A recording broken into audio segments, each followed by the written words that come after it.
Hi, everyone. So about 6 months ago, I had a really good conversation with James Mills.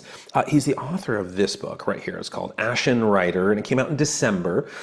We talk about that a little bit in this conversation, but it was really long. And in the first half of the conversation, we were talking about his literary magazine that he edits. He founded and is the editor-in-chief. And so I shared that half of the conversation back in September, and now I'm going to share the second half where we're talking about his book and his writing philosophy, his writing rituals, what time he wakes up, what time he tries to write, the importance of a good keyboard.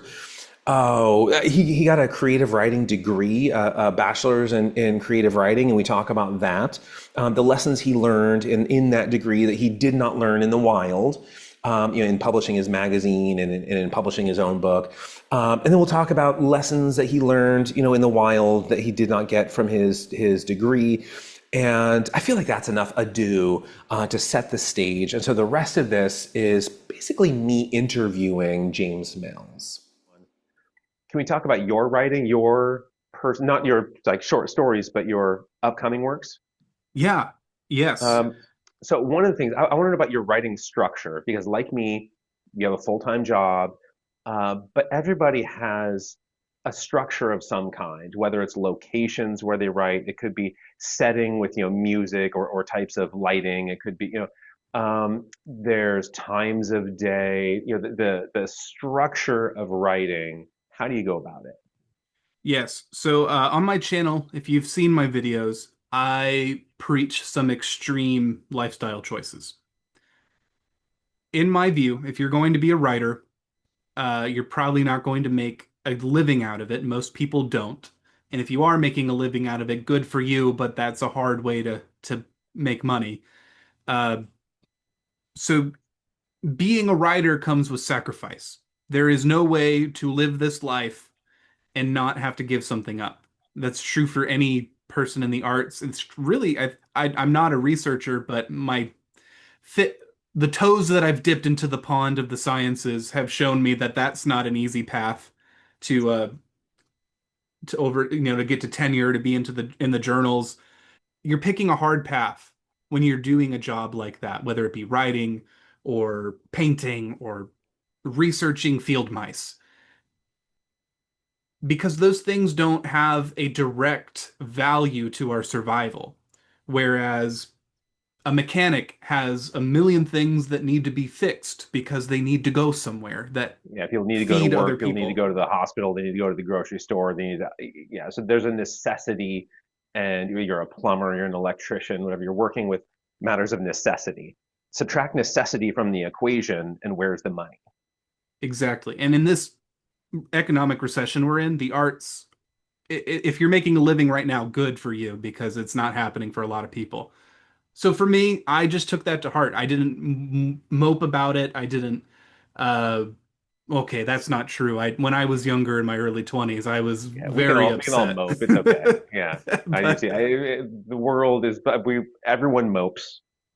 yeah, That book isn't written. Everyone poops, sure. Everyone mopes too. And so, but and I maybe think we should make dignity that is one. admission of that. But eventually, I pulled myself out of the moping and I thought, okay, what am I going to do about it? So the first change that I made to my life was I get up early. I get up really early. I get up at 3:45 in the morning, and I tell people that, and their eyes widen and their mouths drop. And to me, like it's normal. I love it, actually. I love getting up early because when you're up at 4 in the morning and you're doing stuff, it's like you just pulled an all-nighter, which is fun, but you get to drink coffee and you don't have to worry about dragging at Right. work the next day. It's also a great way to start your day, to prime yourself with creativity. So I wake up early, and I don't always do it. I have like, probably like a 60% success rate at waking up at the right time and actually sitting at my desk and actually getting down and sitting writing is even less of that time. Part of that is I have other things on my plate as a publisher. I don't always have the time for my writing.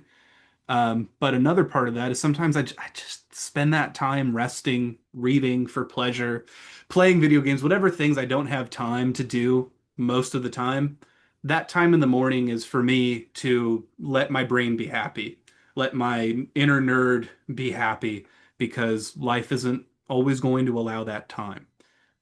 I'm also another important part to this equation is I'm very fortunate in that I have a job where I have a lot of free time.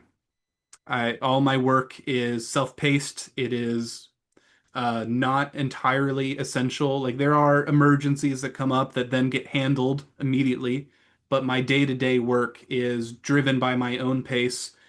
I'm kind of a generalist in the office. I do a lot of different things because I have a lot of time to put my hands into different departments and help out where I'm needed. But then sometimes I just am in my office and I write. You know, So it sounds like you are not, you don't have rituals. So just as a context, once upon a time, I was a very ritualistic writer. There's a particular seat, right? There's a particular, it's a bean bag, right, that I use. The smell of coffee, everything had to be like, have you ever watched like an NBA game and people go up to the free throw line, or it could be like baseball and people step up to the plate? Nomar Garcia Parra is the famous one. He did like 15 things, on his body and with his legs and with his back. He's like, but that was his ritual. And every single person takes a free throw. I'm going to spin the ball twice. I'm going to take two breaths. I'm going to dribble once. I'm going to take one more breath. Do something with my shoulder. That that series of motor movements gets them ready, it gets their mind ready. It sort of clears all the clutter and says, now I'm just going to do this thing that I know how to do, but I need to clear the clutter first.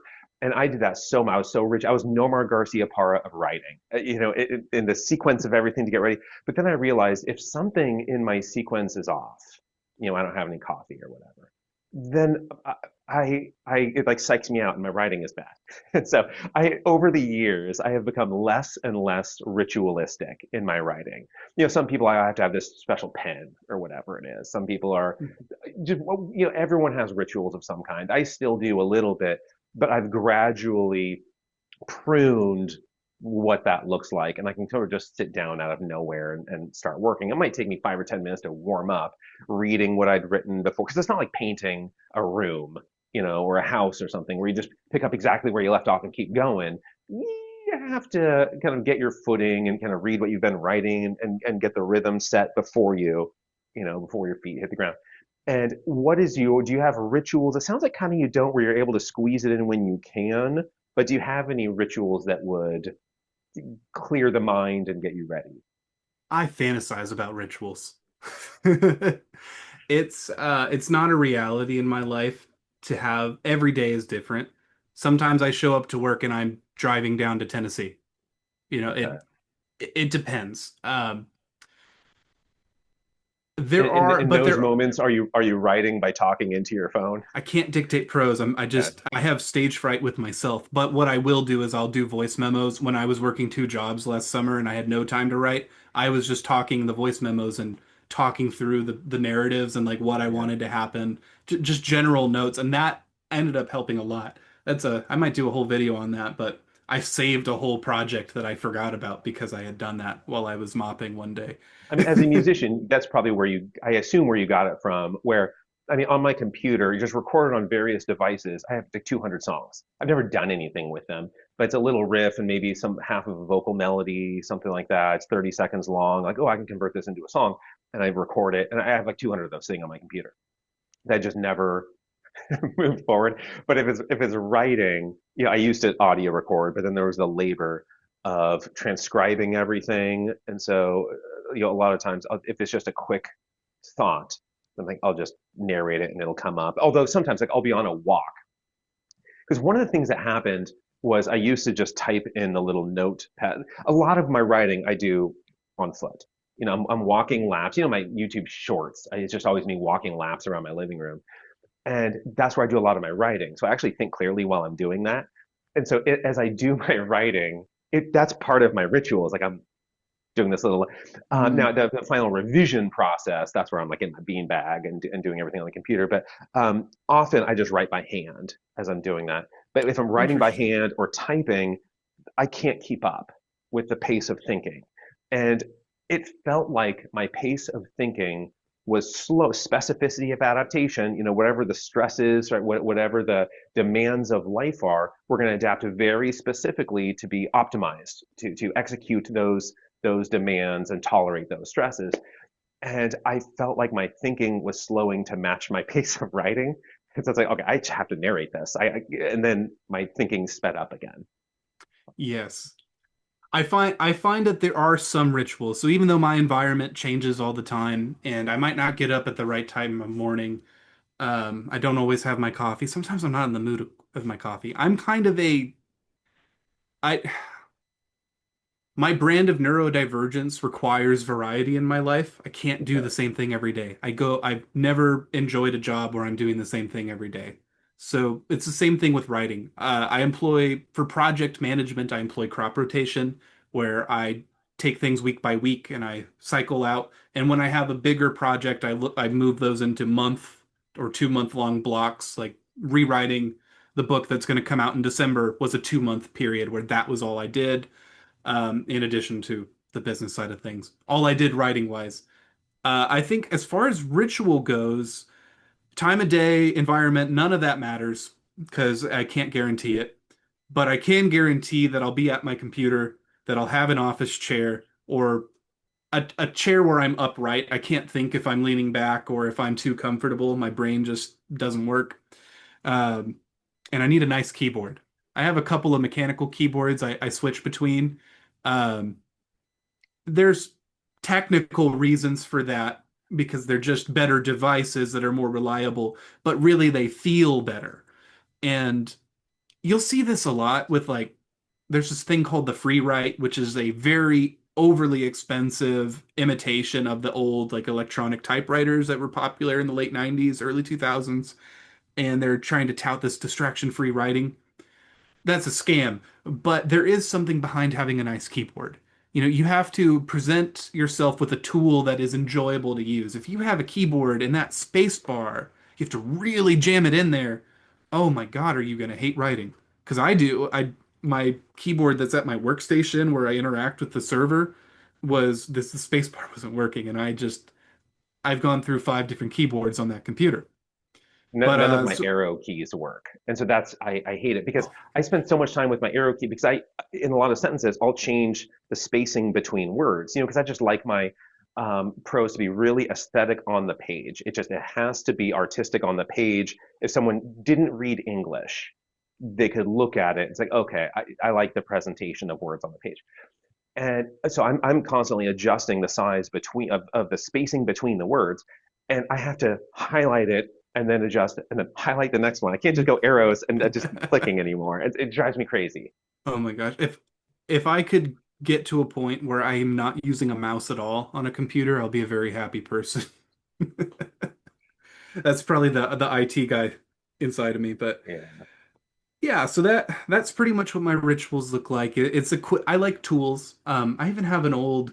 I don't use it often. I take it with me when we go on vacations, but I have this old 1998 model of a ThinkPad that runs Windows Okay. 98, and Does that I have one just of those use little like orange things in the middle of the keyboard that's essentially the mouse? It's like a yeah. little felt pad. It's like a 1/1000th of a pool table in the middle of your. Yep, and the newer ones will come with a normal trackpad and that. Okay. This one just has the worn out track point. But Yeah. I'll just type on WordPad.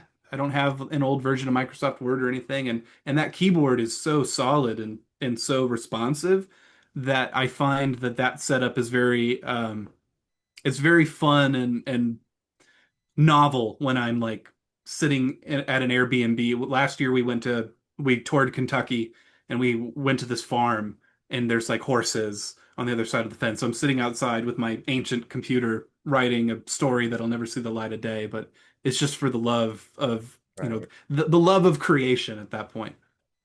But so your first sort of full length story that will see the light of day, and we'll see, and certainly I'll read it, and a lot of your viewers will read it. Hopefully, some of my viewers will read it. That's coming in December, and you split it up into two, right? So that needs some elaboration because I have been so indecisive, but I'm finally on a dedicated track. So what's coming before anything launches is in November, I am launching a Kickstarter, funding my first three books, which are all written and ready to go. There is some editorial work on the latter two that need to be done, but they're I've going to be seen out. on your channel, I've seen the beta drafts. I've seen you like hold up beta drafts of them. Yes. Yes. I like to share my dirty laundry for the sake of education. None of the actual final drafts are in those videos. Even like the revised versions have now since been revised further. So there's this Kickstarter, and then December, the very next month, the first book drops. It's actually already running on the Arcanist right now. So Ashen Rider is the third book that I've written, and it's the first book I'm publishing. And there's a few reasons for that. The simplest and probably most relatable reason is because it is the best thing I've written to date. I want that to be the first thing that sees the light of day because if you develop any sort of reputation as a writer, your first book you put out is the point of comparison for the rest of your life. Hmm. I want people to compare to that book and not necessarily the two books that are coming after it.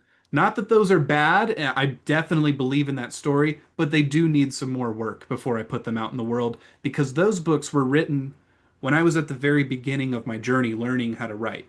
When I was much younger, um, I find that the theming and presentation is a little bit more immature, and just the command of language wasn't quite there yet. So they've been every book I write is written as a first draft and then rewritten from scratch and then revised into oblivion.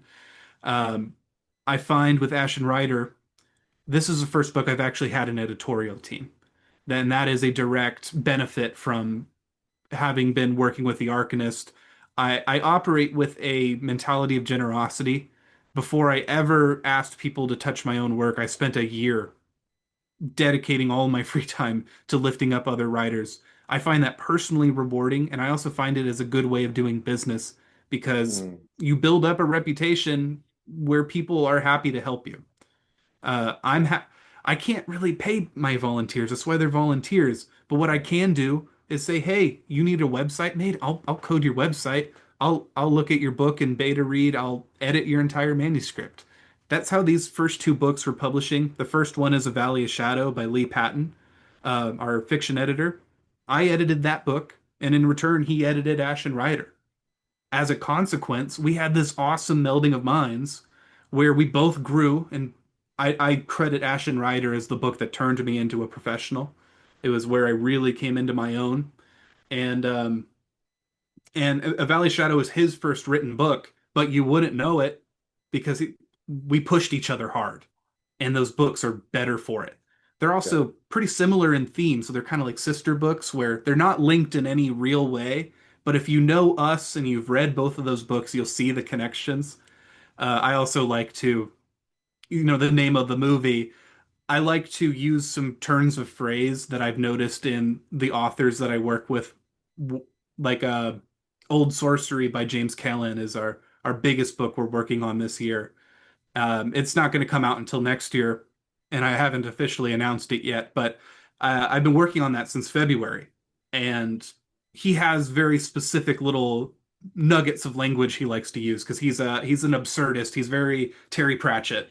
Okay. And so the use of language is very unique in that book. So I sometimes will borrow something that I've read from there, and I know that when he reads it, he's gonna get it. Okay. Yeah, any writer over time is going to develop a voice. And I think we all, same thing in music. We all begin by, when you started playing guitar, you sort of learn other people's songs and you write your own song and it sounds just like someone else's. And then gradually and gradually and gradually, the voice develops. And I mean, like for me, there's so many sentence fragments you probably noticed in my writing. I mean, that's how I talk. That's kind of how everyone talks, really. But I look back at someone like William Goldman, and they're doing that too.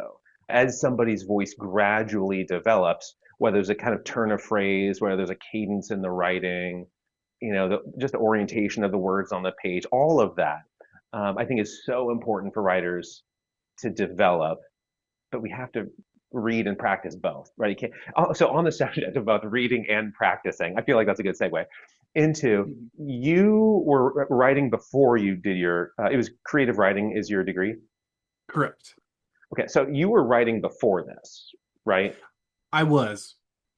And then you do your creative writing degree, and kind of along the way, you start the Arcanist, and your novels are continuing. There have to be things you learned in college that you didn't learn out of college. There have to be things you learned out of college that you didn't learn in college. Some advice is good, some advice is bad. Most advice, I would say, is by influencers, and I would say most of that's probably bad. Um, I, my perspective is in the natural sciences. When I hear somebody in the natural sciences talking about whatever the latest study, it's just obvious that they don't know how to read a study. It's obvious that they never went to school for this, or they got a degree in something else, and because that's not really, we're missing the foundation of science here.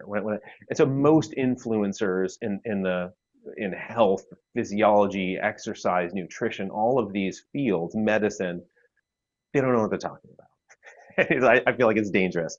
Now, you have experience with a creative writing degree, so a collegiate experience, and a professional experience.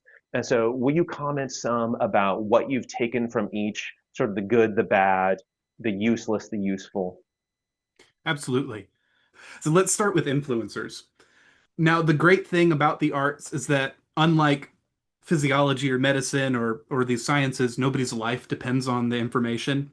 So if you are spreading this information, you're not hurting anybody physically.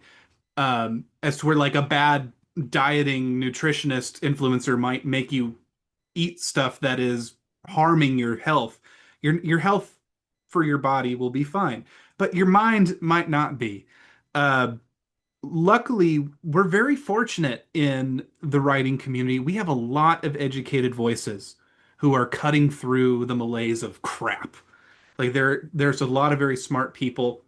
But what I look for in because I watch a lot of listen to like stuff in my free time, especially when I'm doing repair work or IT stuff for my day job.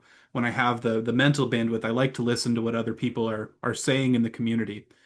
Um, the biggest thing that you need to take into consideration when you're determining if a specific voice in fiction or whatever genre or book talk or bookstagram, whatever corner of the internet you're in, is to take into account that person's credibility and their experience. It doesn't matter if they have a degree. Most successful writers don't have a degree in writing or a degree. So I've met several writers that are very successful. Okay, I've met one writer, but I've heard of many. The point is that there are people who haven't even graduated high school that are doing very well for themselves in writing words. Influencers, the whole way that, especially things like YouTube do, I have to package my information in very divisive ways. Whenever I publish a video, I think of like, what is some controversial statement that I can make? Right now, I'm working on a video about how fantasy can be applied. Genre is not a simple topic, and it's not a singular element to writing, but marketing treats it that way. So fantasy can be applied as a literary device instead of a genre. You can have a mystery thriller crime novel, but it's also a fantasy. Jim Butcher. It these things are very modular. Yeah, But it's what I'm almost going to like title it, blues or something, where it's like, oh, it's blues rock, blues jazz, blues, but blues is like a song, and but it just gets added to these different genres, and it's just a nice, I don't know, a sauce to added to a dish, and it feels like fantasy is something similar. How you're portraying it, and in my mind, it feels like fantasy is sort of the blues of literature. yes, exactly. The way I'm going to portray that video so that I can get clicks, I can trick you into watching my well-researched video where I'm genuinely giving you my best attempt at teaching, is fantasy isn't a genre. Because that's one little piece of the puzzle that Right. will turn an eye. And I don't like doing those things, but we live in the world that we live in. Classic marketing proverb is, That's the economy of YouTube. yeah, yeah, meet people as they are, not how you wish them to be. Hmm. So, um, my mentality with marketing, this is a tangent, but I package things. I change the way I package it. I don't change what I actually create. So I'm not selling out on the creative end, but I am very much appearing to be doing that if you look at the way I present myself. So influencers are very divisive. They're always trying to make very bold claims that is good for their point of authority. Just to throw myself under the bus, I have taken the stance that rewriting is necessary on my channel. If you watch my videos, I talk about rewriting all the time. If you are subscribed to my line of thought, that's because I'm assuming you're a similar writer to me. Lee Patton, on the other end, is not a rewriter. He is a thinker and a brewer, and when he finally sits down to do his first draft, it is almost perfect. He doesn't have to rewrite it. He just has to get it down and then do a pass or two. And of course, this isn't easy for him. This is hours and hours per session. I've seen him live working on my own manuscript, and he will take, an entire afternoon to edit a little section. He's meticulous. But because of that, of how specific he is, rewriting isn't necessary. So there's no one truth, and you have to employ your critical thinking skills in thinking, is this person speaking from experience? Have they actually published books?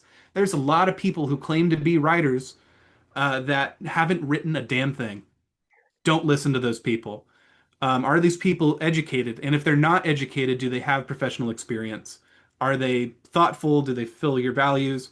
There's a lot of people on the internet that have never even shown up in my feed that tout a bunch of crap because my algorithm has figured out that I'm not interested in that. So just think about the things you consume. Not every person on the internet is necessarily putting things in front of you because they are well intentioned, but many of them are. And then consider all of that goes behind that intention, their experience, their education. Uh, Pivoting over to college experience. When you are doing a writing degree, there is a very heavy emphasis on traditional publishing. This is there is a traditional route to become a writer, and there is a way of doing this that is considered the right way in a lot of circles, and that is very rapidly changing, and it has been for about 20 years. The thing with going to school for writing is that, of course, they're going to push you into the route of traditional publishing because that's the most proven way over the last 100 years to make a living. You're going to college in this day and age because you want a living. Well, you're not going to get a living out of a creative writing degree. There's a lot of things you can do with a creative writing degree, and it definitely will improve your life. It's improved mine in a lot Improve of your ways. thinking, your observation skills, your communication skills. Oh, there are innumerable skills that are developed with that kind of practice, but do they cash checks? Absolutely. So if you're going into writing because you want a job, I really recommend going onto Indeed and getting a business degree or communications degree instead. Um, all these jobs that you could get with a creative writing degree, there's probably a better credential that they want first. And they'll pick you if everybody else sucks. That's been my experience. The bachelor's I found with my program was actually very good. I went to Southern New Hampshire University, their online program. On the surface, that looks like McDonald's college, but they're a great university. I've been to three colleges, I've dropped out twice. I have never had a better experience than I had in that program. I had an academic advisor who was with me from beginning to end of my degree, who advocated for me, who wrote letters of recommendations for me, who paved the way for my long-term success. I had professors now and I'll get on to the topic of professors, but I've had professors that have pushed me really hard in those writing workshops that I'm going to be sending Ashen Writer in the mail for testimonials because I don't have any famous writer friends that are willing to uh, give me a positive recommendation quite yet, but I do have PhD professors. So that's a pretty good alternative to Hmm. famous people. Uh, The thing you're not going to learn in most college courses, especially when you're so SNHU is very forward thinking. They were teaching the indie route in addition to the traditional route, but most colleges aren't, especially if you're going in person and doing like a BFA. And then once we get into the MFA territory, I'm a very vocal critic about the MFA. I was very heavily considering taking that path. And just with there's going to be a time where that is a better thing to do, where teaching because teaching writing, that's really the job you get after an MFA. And you can go for another year or two and get a studio degree equivalent to a PhD, and you can get a tenured position at an MFA program. That's a wonderful career. It's not going to get you rich, but it's very enriching. And you'll be making a good living doing that. Um, but what's happening right now is arts programs are being cut everywhere. And writing is so competitive because everybody wants to do the fun job. Everybody wants to be creative. There's 300 applications to every LinkedIn application for anything that says writing or editor or, God forbid, game designer. If you want to be a game writer, it's a great, fun thing to do, but good luck finding a job because everybody wants to do that. It's not that these jobs don't exist. It's just everyone and their mothers want to go do that. So when you're in the MFA, they push traditional publishing almost exclusively. The whole appeal to that degree is that you are in an environment where you're being pushed to your limits in the craft and you're with faculty that have connections and you can network. I spoke with the department chair of Indiana University's MFA program. Very exclusive program. They bring in 8 students a year and they basically pay them a full salary to teach part-time and to learn writing at the MFA. They're currently going through that department chair has to defend the department so that they don't shut down next year. So these things are going away. Mhm. You're if you're going through this now, you might be having a rude awakening. Now, are you going to get value out of it? Absolutely. At the school changed my life. Would I do it differently now? I would, but I had no road to getting to my version of me now that didn't include that creative writing bachelor's degree. Absolutely changed my life. What you're not going to learn in school, so you'll learn the mechanics, you'll go through workshops, you will you will sometimes have a good professor that really pulls the most out of you. I had my literature 100 professor, my first class I took at SNHU. He gave me a C minus, even though I hit everything on the rubric, and he said, "You can do better than this. This is fine, but you didn't put in the effort, and I can see it. Do better." That changed my entire trajectory for school, changed my entire trajectory for life. Being called out I on had on one of a those. Yeah, Peter Harmer in my undergrad. I mean, this is a guy who publishes in Lancet and New England Journal of Medicine and stuff. And yeah, I got that exact same experience. it's important. And if you haven't had someone do that, then call yourself out because, um, in my experience, if you don't get caught for underachieving, you're just going to keep doing it. And it's a Hmm. downward slope into mediocrity, and you don't want to be there. So you might have a really good professor who's going to push you into great ways. But then a lot of times, equally as often, especially in the online programs, you're going to have professors who do not care, who are not familiar with your style or with your genre of writing, or who don't like your style.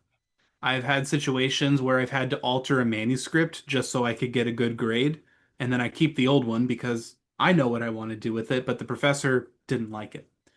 My classic example with my book coming out in December, it is relatively experimental in its approach. I have 3 narrative threads.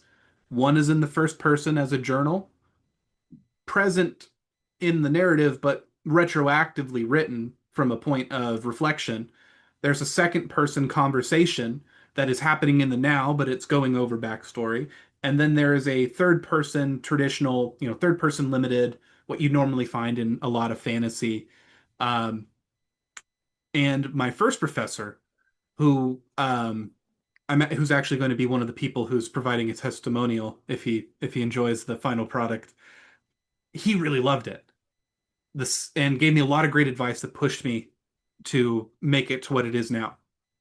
The second professor, the very next class, had almost no familiarity with fantasy outside of, the more popular Lord of mainstream the stuff. Rings and whatever. Yeah. Yeah, whatever everybody has read. And she hated it. She specifically said, "I don't know an editor in their right mind who would publish this." Okay. Have you ever read N.K. Jemisin's fifth season? That is exactly the defense I have, because that Yeah. was the book that gave me permission to take that leap. Yeah. And she Yeah. won a Hugo Award and everything. So I don't know what publisher would publish this. Well, I can tell you exactly which one. Yeah. And N.K. Jemisin is one of those traditionally published authors who Hmm. went through the normal channels, who goes through those business-minded people and made a very, very iconic, successful series in the modern world. Um, if you haven't read the Broken Earth trilogy, it's about as essential of a read in fantasy and science fiction. It's kind of both. As Lord of the Rings, I would argue. I think N.K. Jemisin, I've heard, has been compared to a modern day Ursula K. Le Guin. So another aspect with going the school route is there's actually no guarantee you're going to be working on the books you want to work on. School will teach you short fiction. Short fiction is essential to developing your skills as a writer. If you can't tell a short story, you can't write a book. It's just it's a stepping stone. But you have to do a lot of extra work because what you're doing in class is very rarely going to line up with what your actual projects are. So you have to do your projects for school, and you might never touch those stories again. They might go on and be published. My first big published story that I had, that was longer than a flash, was one of those that came from a workshop. Um, but then the stuff you care about, the book you want to write, the series of short stories, whatever it is, whatever number one priority is, you're doing that in your free time. You're applying the lessons you learn along the way and writing your book in your free time outside of class. That's how those second two books in that first string of three that I'm releasing, that's how those got written. I was writing them all throughout college. The last thing you're not going to get in college is a real publishing experience. Uh, the publishing industry is just that. It's an industry, and it is subject to trends, it is subject to business, and a good writing program, the one I went to at SNHU, I really can't recommend it enough. They did go into that, but most of them are going to focus purely on craft. Literary theory is very important to developing good reading skills, and good reading skills translate directly into writing skills. Um, but you also need business savvy. You need to understand that you are marketing yourself. And if you're not interested in doing that, that's great. But if you're not interested in doing that, why are you going to school and taking loans to gain this skill set? You can learn how to write without ever touching school. There are countless classes and courses and methodologies that all cost, a lot of them cost money because they're people like me who are trying to make a living or supplement a living by providing you information. And you need to use your critical thinking when you're selecting something that works for you. But there are ways to gain these skills that aren't college. And I would really recommend doing that unless your heart cannot take no writing college for an answer, like I was. One that I Yeah. I really. mean, sometimes the credential itself matters a lot to people. Um, Mhm.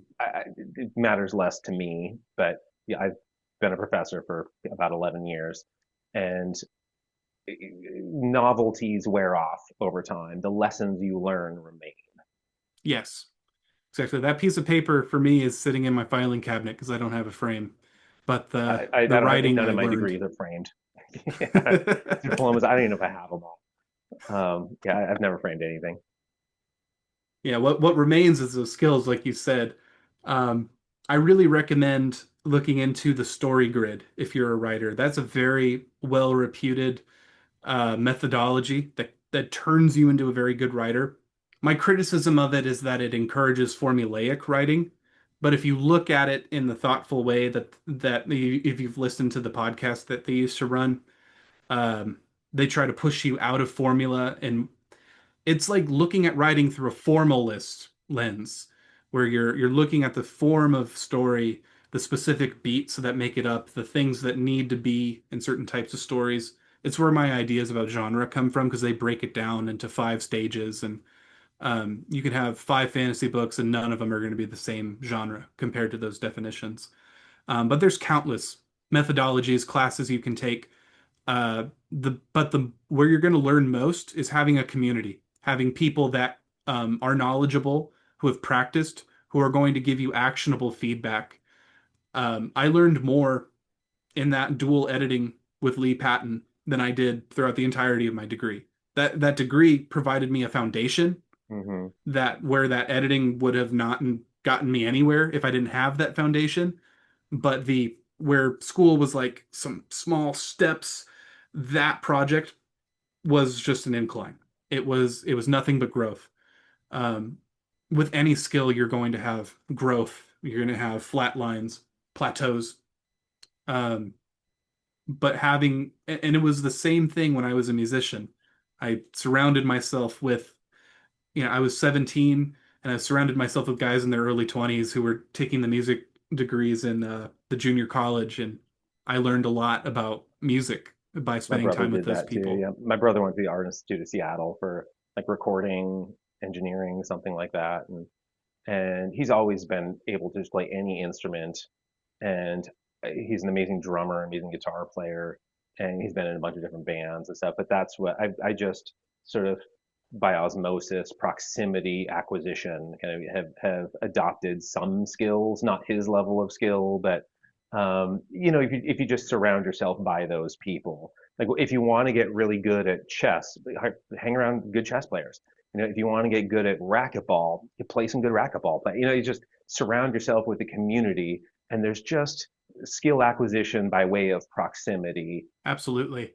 That's a big appeal for the creative writing degrees. You're going especially the MFAs, where if you're going to a merit-based program, uh, that's a very high priority on if you're looking at schools, like, are you going to be surrounded by people who have been through the trenches?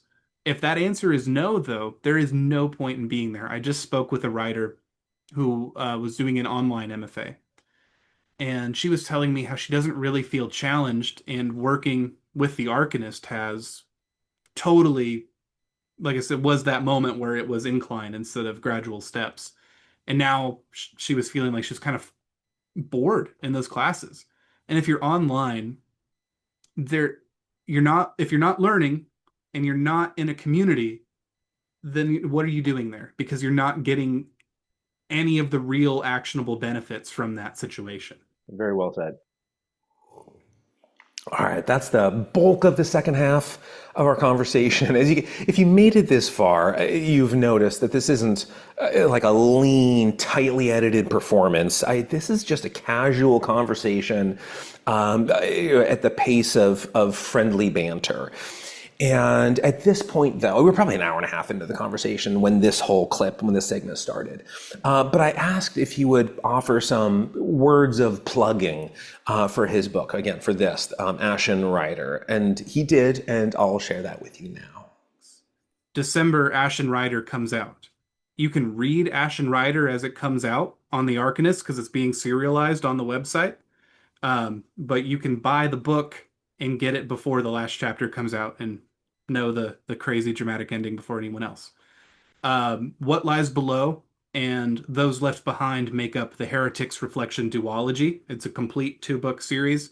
Those are going to be coming out around Q2 and Q4 of 26. I don't have solid release dates yet, but they're definitely coming out next year. All right, that's it. That's the end of our conversation. For now, I'm sure we'll do more of these discussions in the future, but for now, we have arrived at the end. But let me finish off the plug for Ashen Rider, for this book right here. I will post a link to it in the video description and a link to James so you can see what he's up to, progress on the future books. That way you don't have to go search the internet. You can just go straight to it. But in our conversation, we talked about the importance of community, really in anything you're doing, but in the context of writing or any art, how important it is to have a community. So that's what I hope you find or already have in life. And James, if you're ever in your old stomping grounds, if you're ever back in Stockton, you have a place to stay in the room behind the masks. That's the guest room. For everyone else, I will see you soon.